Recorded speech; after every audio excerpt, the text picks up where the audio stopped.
I'm going to read a mixture of new material and poems from the book, and I actually thought about, I always think about different ways of organizing a reading, and this time I thought about the fact that I'm always tempted to go back and I'm always tempted to look ahead, and that somehow if I paired them up I would get different kinds of harmonics, like those chords in guitars. So I've made these sort of arbitrary resonant pairings, and you'll see that they have some sort of vague associations, but probably not too clear. Could you raise the mic, Karen? Yeah. Yeah. Is that better? Can you hear me? I No? don't know. Say something. Well, I just said something. Did you hear me? No. I said, is that better? Another inch. Another inch. All right. You tell me if I start That's coughing, good. okay? I'll do my best. So I'm going to start with a poem that's called Disambiguation, and anybody who goes onto the internet and starts looking things up in Wikipedia probably encounters this word.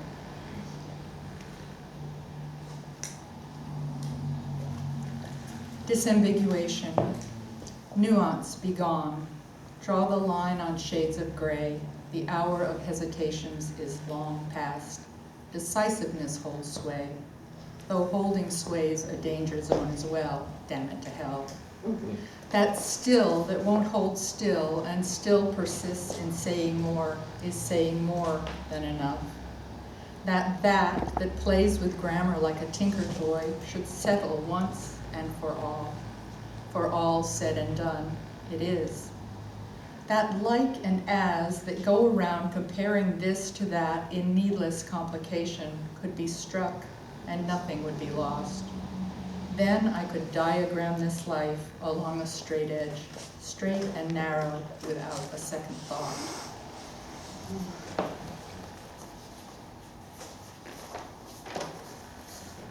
Gray matter.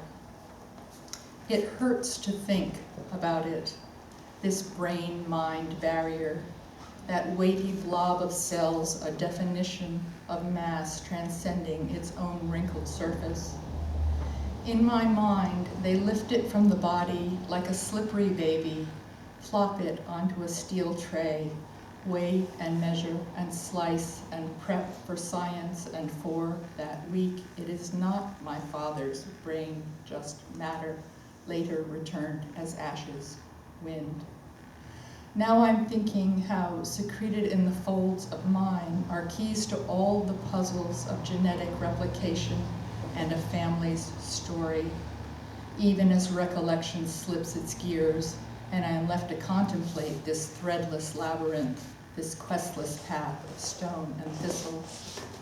I'm singing the circular riddle of consciousness. What is bigger than it can ever be small enough to hold?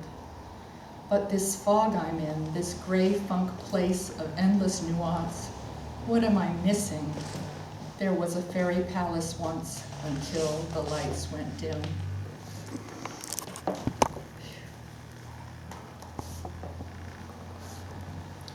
This one goes back to childhood. It's called Ether. They're feeding me the liquid air of flowers through a thin straw of glass. I'm a hard drop of light drawn into the tunnel, poison flowers. They're spinning me the flowers' sweet-smelling light deep into glass-blown chambers. On paper trays, sharp glass, I'm still in the body, under flowers, heavy light. I'm only 5, and there's a glass, and there's a light.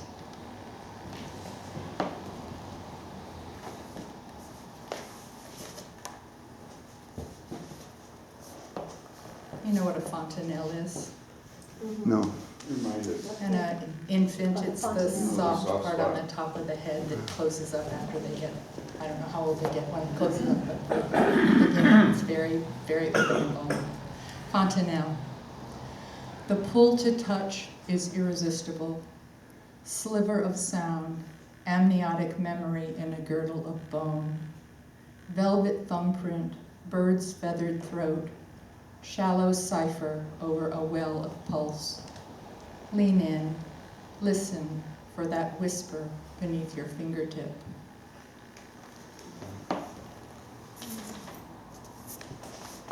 This next one is one of a series of poems that came out of a month that I spent at Playa in the Oregon High Desert in eastern Oregon. And it's called Compound Fracture with Birds. The landscape broke first into two independent clauses. One told of grasses sloping under a purple martin's arabesque to an indeterminate line of shore. The other of the lake's shallow burnishing, interrupted by rails waiting in their own reflections. Then the scorched mountain spoke of red birch, wild plum, aspen, where the charcoal totems now stand. The scorched mountain kept fracturing. Harriers stitch the field. Cottontails lie still. This world's sharp bones pierce the skin of seeing.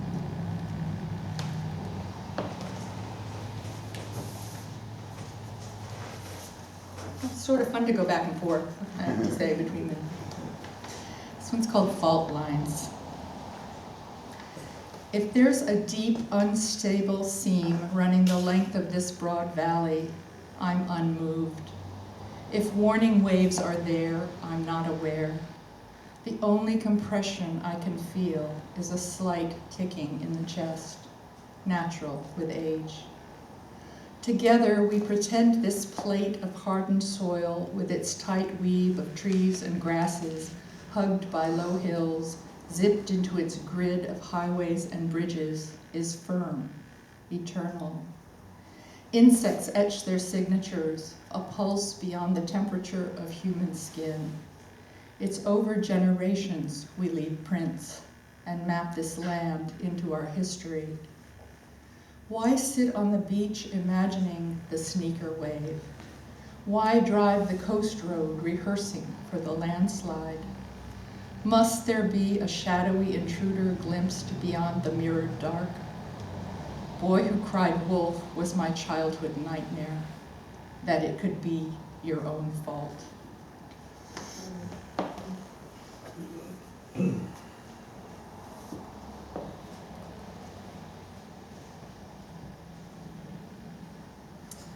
A lot of the poems in the book are poems of mourning, of loss. The period of time over which these poems were written was a time when I lost both of my parents, and that shows up here. This one is a sort of a stepping back reflection on the rest of the book, and it's called Connecting Rooms. These days I don't always visit the still and sunlit room where I am missing you all the time.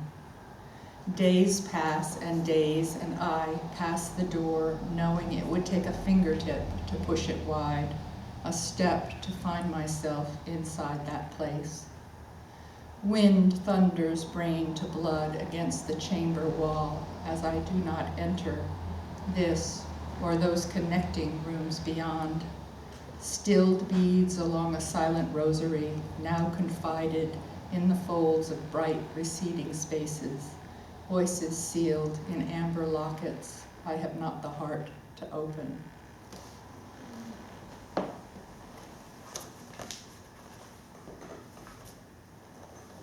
That one goes with this one, I guess. This one's called Plenty of Infinity.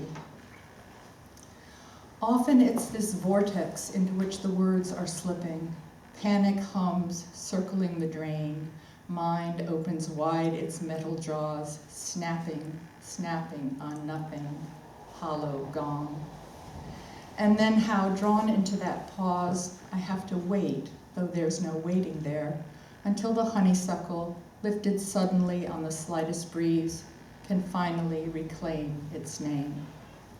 Usually the incessant chatter of my mind's breath keeps the clocks ticking, counters counting, recounting, though sometimes time pleats those moments, and I drift into the intervening spaces, music winding its silken ribbon through the ear and down the ivory pillar of the spine. I am suddenly remembering not the story that the photo's telling me, but the flesh of it, biting into an apple, sitting on the wooden steps between my mother and my daughter, my own 24-year-old incarnation easy in the very middle of her life. There's a moment when the missing thing is found, a single silver earring in a fold of tissue in the corner of a suitcase. And that other, when the missing becomes the thing, mother gone, truly gone, never gone, and those animal days we can never get back, what our blue, blue eyes were seeing.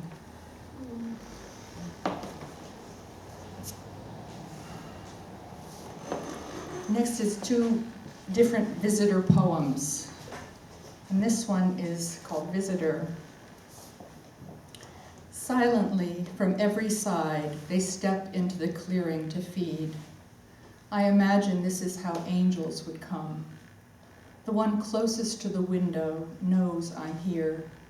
Her still gaze meets mine and holds. She's looking into my look, to the wild quiet somewhere deeper. Sun slants across snowdrifts. Frozen landscape flits with chickadees, nuthatches, a splash of cardinal. Last evening, we two old friends stretched into the wood fire comfort of talk or silence until a second vodka brought everything burning back. Letting ourselves remember, we sensed us each at the clearing's edge, knew us each intently focused on the place of missing between us, the pinpoint spot of longing, until in that holographic intersection, like sun magnified to pierce a leaf with its needle of fire, we invited her in, and suddenly she was there.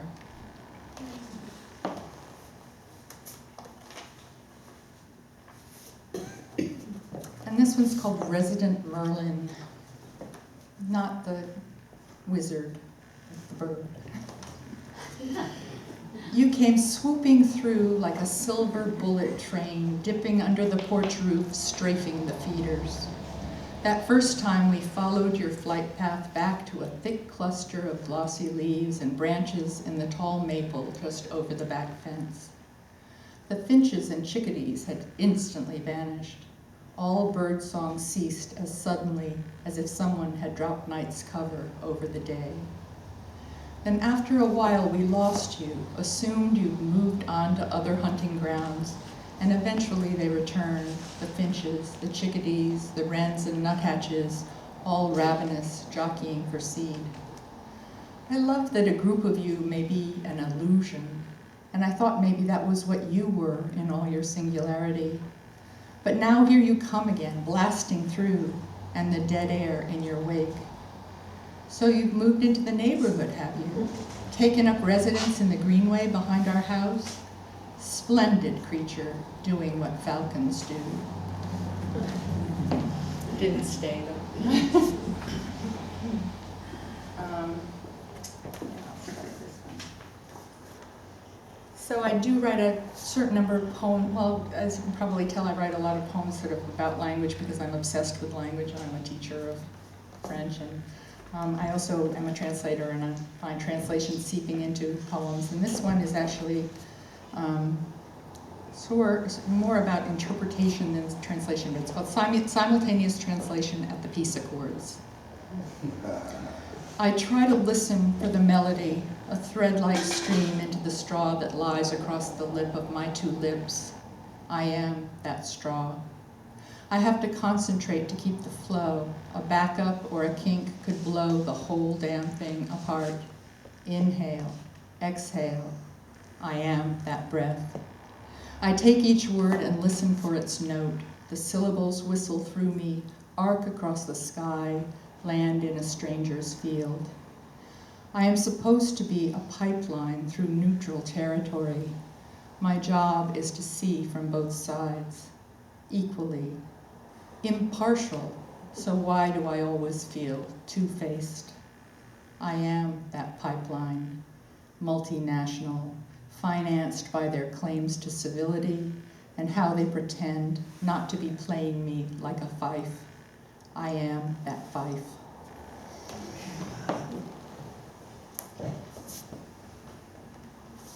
Maybe two more? I said as many as you'd like. So this was the one that resonated for me with simultaneous translation. It's called Ballast. It's another poem that was written at Playa.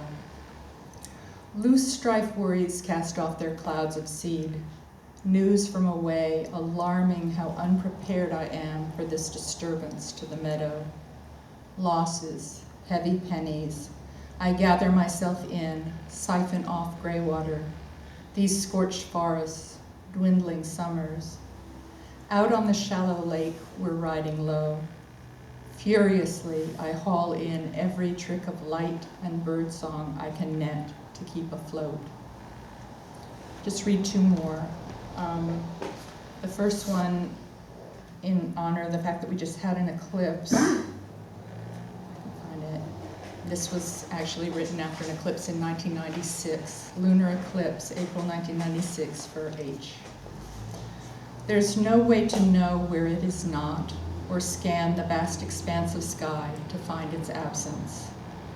Each of us in this crowd by the playing fields has come to contemplate this disappearance, to penetrate what is not there, until at last it is.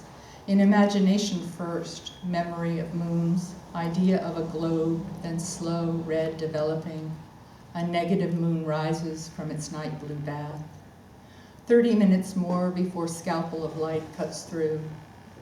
Watching the thin, sharp crescent quiver, I am remembering the moon that earlier in that place was not there, and the friend in Cape Town who yesterday had not yet died. And I'm going to end with a poem that's been around for a long time. It was actually in my chapbook called Sketching Elise, and then was really one of the only ones that migrated from there into the volume. It's called Open Work. Between us spreading rivers, unfinished sentences, disappearing prairies, and I work my way deliberately, joyfully through lattices of silence into an opening narrow as a seam of light. Tunnel into where I thought I left you, where I find now only this warm current of your passage. There's a way you move your head to brush aside whatever speaking does, a way you say, don't say, and then I don't.